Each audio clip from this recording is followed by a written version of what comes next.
Mi nombre es Kimberly Campos. Voy a hablar sobre el trauma de la columna vertebral y la médula espinal de la TLS de la 10ª edición. Vamos a tener diferentes secciones: la anatomía y la fisiología, la documentación de lesiones medulares, los tipos de lesiones de columna vertebral, la evaluación radiográfica y el manejo general. En la columna vertebral, en la anatomía y la fisiología de la columna vertebral, vamos a tener que está constituida por 7 vértebras cervicales, 12 torácicas, 5 lumbares y 5 sacras, y en el coxis tenemos 4 vértebras. La típica vértebra tiene un cuerpo vertebral anterior que es de soporte, 2 pedículos, 2 láminas, 2 facetas articulares. La columna cervical, vamos a tener que al nivel del foramen magno hacia la C2 vamos a tener un canal cervical mucho más amplio, por lo cual los pacientes van a ingresar sin síntomas neurológicos porque no hay afectación medular. Por encima del C3, el canal es mucho menor, ya no es tan amplio. Entonces los pacientes pueden aquí morir en el sitio del accidente por causa de una apnea por pérdida de la inervación del nervio frénico. Ya debajo del C3 el diámetro es mucho más menor del canal cervical, por lo cual está mucho más propenso a causar lesiones en la médula espinal. En lo que es la columna torácica, aquí la movilidad es mucho más restringida y con protección de la caja torácica, por lo cual hay menor incidencia de fractura, pero también tenemos que aquí hay un canal medular mucho más estrecho, entonces por lo cual puede causar una lesión o un compromiso medular. En lo que es la unión toracolumbar, podemos observar que la región torácica es inflexible, pero ya a nivel del lumbar es mucho más móvil, por lo cual es más vulnerable. En lo que es la médula espinal, su origen es en el extremo caudal del bulbo raquídeo a nivel del agujero occipital mayor y va a terminar en lo que es el nivel óseo de la L1 como cono medular, y luego le va a seguir la cola de caballo, que es más resistente a las lesiones. Se pueden evaluar 3 tractos: el tracto córtico espinal lateral, el tracto espinotalámico y los fascículo gracil y el fascículo cuneiforme. Aquí podemos ver que puede haber una lesión completa donde no hay función sensorial o motora y una lesión incompleta donde hay cierto grado de función motor o sensorial. Los dermatomas son un área de piel inervada por axones sensitivos de una raíz nerviosa. En lo que son los miotomas, aquí nos habla sobre la fuerza muscular que debe de ser evaluada en ambos lados a una escala de 6 puntos, de 0 a 5, donde la escala va a ir desde una fuerza muscular normal hacia una parálisis. En la diferencia de shock neurogénico con el shock medular, el shock neurogénico aquí se va a tener lo que es una pérdida del tono vasomotor que va a provocar una vasodilatación visceral y periférica, y también tenemos que hay una pérdida de la inervación simpática del corazón que puede causar una bradicardia o incapacidad de respuesta a la hipovolemia con taquicardia. En el shock medular, aquí tenemos lo que es, se puede evaluar lo que es la flacidez. Hay una ausencia del tono muscular y de los reflejos, y luego el paciente puede tener una espasticidad de los músculos van a permanecer contraídos. Los efectos de la lesión medular sobre otros órganos que podemos primeramente una potencial falla respiratoria, una hipoventilación por parálisis de los músculos intercostales o del diafragma, y esto se debe por una lesión a nivel de la C3 a la C5. En lo que es la documentación de lesiones medulares tenemos el nivel óseo. Aquí en el nivel óseo es un nivel específico de la vértebra dañada. En lo que es el nivel neurológico, Aquí la lesión va a describir lo que es el segmento medular.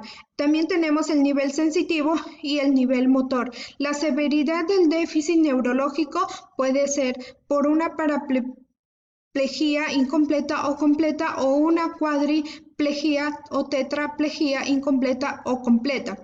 En los síndromes medulares tenemos tres síndromes. El síndrome medular central, donde hay una desproporción, hay una desigualdad de pérdida de la fuerza muscular en extremidades superiores con respecto a las inferiores. También puede haber un grado variable de pérdida de sensibilidad. Aquí el mecanismo es por una caída frontal y se puede ver en adultos mayores con canal medular estrecho o que sufren caída de su propia altura. En lo que es el síndrome medular anterior, que es de peor pronóstico, aquí hay una lesión tanto en que afectan los tractos motores y tractos sensitivos, y esto se debe por una isquemia medular. Tenemos el síndrome de Brown-Schwarz, donde aquí es consecuencia de una sección parcial de la médula por causa de un trauma penetrante. En lo que es la morfología, podemos tener que son estables o inestables. Si son inestables, entonces hay que evidenciarlo mediante radiografía y también a través de la clínica de un déficit neurológico que pueda tener el paciente. En lo que son los tipos de lesiones de la columna vertebral, vamos a tener a lo que son las fracturas de columna cervical. Tenemos a la luxación atlanto-occipital, que puede darse por traumatismo grave con flexión y distracción. Y también puede ser una causa frecuente también lo que es el síndrome del bebé sacudido. En las fracturas del atlas, esto se da por un estallido o también fractura de Jefferson, y el mecanismo es de carga axial, o sea, una carga pesada va a golpear verticalmente sobre la cabeza. Aquí esta fractura no se asocia con compromiso medular por el canal amplio que posee. La subluxación rotatoria, que es mucho más frecuente en niños, ocurre espontáneamente y se presenta con una rotación persistente de la cabeza o tortícolis. En la fractura del axis a nivel del C2, aquí vemos que esta vértebra es mucho más larga, por lo cual es mucho más susceptible, y en esta fractura puede haber compromiso de la apófisis odontoides. En la fractura y dislocaciones a nivel del C3 al C7, estos vértebras hay mucha más flexión y mucho más mayor se muestran en la C5 a la C6, por lo cual les hace un área mucho más vulnerable a estas lesiones. La fractura de la columna torácica se puede dar por una lesión en cuña por complexión anterior. Esto se debe por mecanismo de carga axial en flexión, y estas fracturas mayormente son estables. La lesión por estallido se da por una compresión vertical y axial. En lo que es la fractura de Chance, aquí en esta fractura es donde se va a atravesar el cuerpo vertebral, y esto es causado por una flexión en el eje anteroposterior de la columna, y aquí, bueno, se puede asociar a lesiones viscerales y retroperitoneales. En lo que son las fracturas y luxaciones, se da por flexión extrema o trauma cerrado severo, y bueno, como aquí el canal es mucho más estrecho, puede haber un déficit neurológico a causa de estas lesiones. En lo que es las fracturas en la unión toracolumbar, el T11 a lo que es la L1, aquí estas lesiones, estas fracturas son mucho más inestables. Esto se da esta fractura por una hiperflexión aguda y también en rotación. En estas fracturas, cuando se dan, hay compromiso vesical y también una disfunción intestinal. Las fracturas lumbares, aquí va a haber compromiso, va a estar involucrada lo que es la cola de caballo y por lo cual hay menor probabilidad de déficit neurológico completo. En las lesiones penetrantes, las lesiones penetrantes van a provocar un déficit neurológico completo. Esto es debido al trayecto del proyectil, de que puede ser un arma de fuego o un arma blanca o punzocortante. Estas fracturas son estables, lesiones son estables. Bueno, las lesiones cerradas de carótida y de arteria vertebral, esto se da por un trauma cerrado de cuello y bueno, el diagnóstico y el tratamiento deben de ser temprano para reducir el ACV y es bueno también evaluar lo que es fracturas a nivel del C1 al C3, fracturas o subluxaciones cervicales que involucren el agujero magno.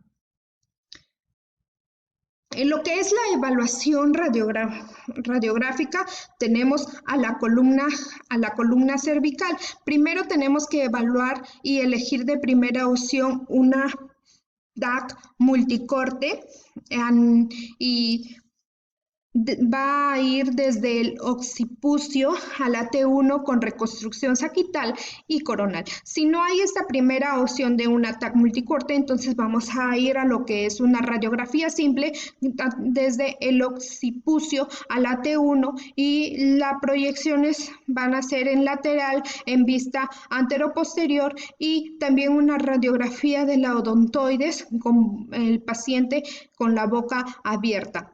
Bueno, y también tenemos otro que es la resonancia magnética. A través de esta evaluación va a identificar lo que son las lesiones del tejido, de tejidos blandos. Bueno, no se debe de retirar el collar cervical hasta que se hayan realizado la evaluación neurológica y también de la columna cervical.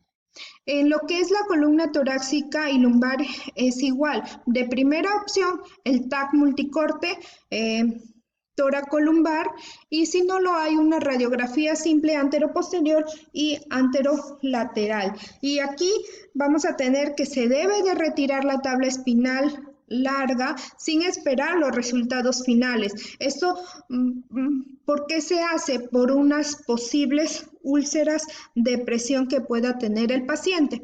En lo que es el manejo general, debe haber una restricción del movimiento.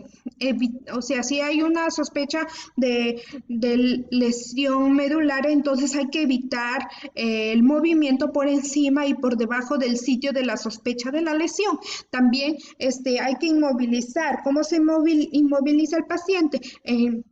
Hay que recostar al paciente en posición supina, sin rotar y sin doblar lo que es la columna vertebral sobre una superficie rígida, que puede ser una tabla espinal larga, y también hay que adicionar también lo que es el collar cervical.